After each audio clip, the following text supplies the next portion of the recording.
There you go.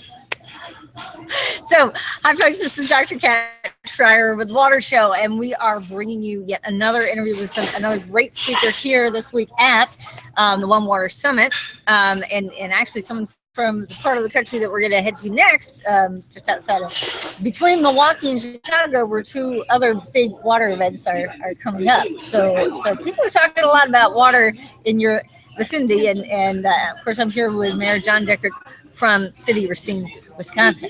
So there's a lot going on, especially in our area, not only from the diversion of the Waukesha water to have a real question as to whether the compact will stay in check or not, to the fact that we sit on one of the best beaches in the country and have the best tasting drinking water in the country as well. That was a very sedate answer from right off of a very impassioned panel. It was yourself. It was Mayor from Syracuse, New York, and San Antonio, Texas, right? As well as, of course, the head of One Water Summit, Kevin from Milwaukee. From MSD. Yep, from the sewage district. So, why are the mayors really coming out strong on water issues and making, getting things done? Well, the one thing that we talked about at length was the fragility of water.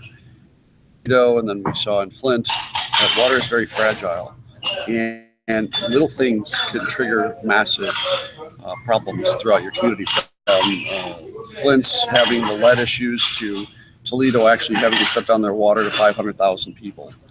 And I met with both of the mayors and talked to them about that. And, the unfortunate part is there's no book for this. There's no book on how to be a mayor and what happens in catastrophe. So you really have to work kind of off the cuff on what you know. So we're talking about it because the mayors are really at the bottom of the line.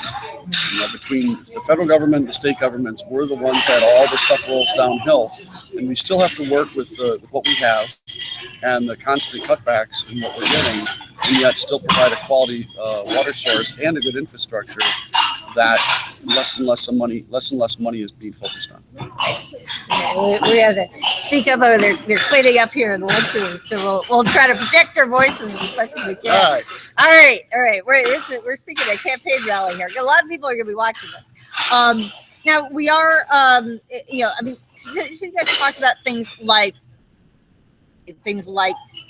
climate change. I mean, it really goes beyond just talking about it. You guys actually have to make things happen. Right. What are some of the specific things that you guys have done in the scene, and where have you felt these impacts, and how are you responding? Well, we know that after the Paris Accord, they were turned to the mayors and said, you're going to have to implement this because we know that the federal governments and provincial governments and the governments around the world were not, and much to the same that you see in the United States, that Congress is almost completely ignoring this issue.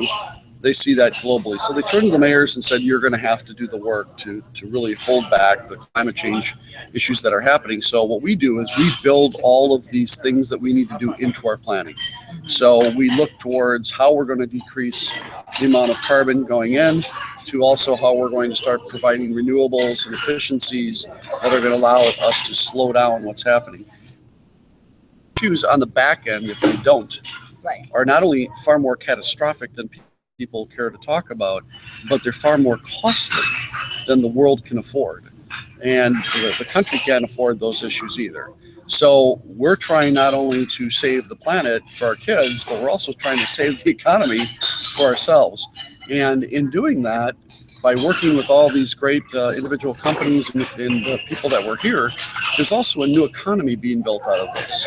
And there's a new economy being built on a sustainable infrastructure, sustainable energy, and so forth.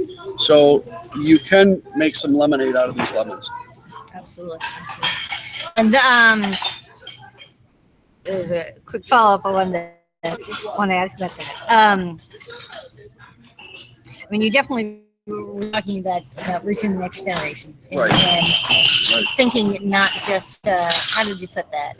It's not, you don't think about the next election, you got to start thinking about the next generation. And what I talked about here was that, when Native Americans look at decisions, they look at them for the seventh generation. How is the decision you're making today going to affect the seventh generation? And what I told the folks here was that I don't know that Congress is looking at a decision based on the next 7 minutes versus the next 7 months. So we have to start talking as individuals, as millennials, as everyone. We have to start talking to and informing Congress and our state legislators about making good decisions so that they help cities and municipalities build this infrastructure program that allows everyone to have safe, fresh drinking water and to allow them to build and grow their economy. And really, it's upon you and all of us to make sure that we're educating these folks on that, because there's two things that are going to happen if you don't. Number one, you're going to have catastrophic issues that are going to impact you. And the second thing is you're going to have catastrophic issues that are going to cost you a lot of money. And I don't think any of us want that. So it's better to get out ahead of it and start doing what's right, which will save us money, allow our economy to grow, and allow more jobs in the future. So for a lot of us who are on the ground level, we see this as an easy decision. That doesn't seem to translate up the further you go up. So it's inherent upon us to talk to people, educate people, and make them, as elected officials, make them answer us when we ask the questions and when you ask the questions, so that they are giving you an answer and they're not just passing you on and passing the issue on to someone else. Absolutely. And we've been talking about what the role is of new media and of things like the water show, of the online engagement that we can do, because it costs a lot of time, money, and effort to come to meeting after meeting after meeting, and it is important for people to get together face to face, but also to be able to engage this dialogue with the public, with public policymakers, get some of the background information out there, so that when you do have that FaceTime, you can go right into the issues and some of that background, and even bringing people on video tours. That's something that we've done as well, as actually, taking the camera and getting out there and showing people what's going on in their communities. Yeah, using social media and platforms like this, we can educate far more people, and you can pass on, but more importantly, you can start the conversation. You can start the conversation with your friends.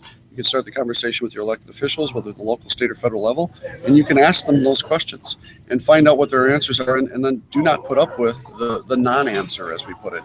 Because the fact is, we have to solve this, because the younger folks in this country are going to be impacted on this. And I, as one elected official, and many elected officials, especially the mayors, believe we're not going to pass this on to our kids. We're not going to take a pass on this and just tell our kids, you guys deal with it. This is far too important for us to do that. And so we need your help in making sure that you're pushing folks to make the right decisions, number one. Number two, to save you money, because you're making it at the right time and not paying for it in the long run. And then number three, making sure that they're working towards that better future. So we're going to keep doing that. That's what I feel my job is. And we want to create a better world for the younger kids and the current generation. So we have to start working today, right now. Great. Well, hopefully we're doing our part to create better water media and make water sexy and engaging, and include you all as water citizens, people passionate about water, into the conversation. If you're watching this anywhere other than thewatershow.org, please do go to thewatershow.org. You'll find things that you can download, information, places that you can type in your questions and comments, as well as support the sponsors, the progressive companies and organizations that are really coming out on front, who are supporting us in this effort. And thank you very much. Thanks. She's doing a great job, isn't she?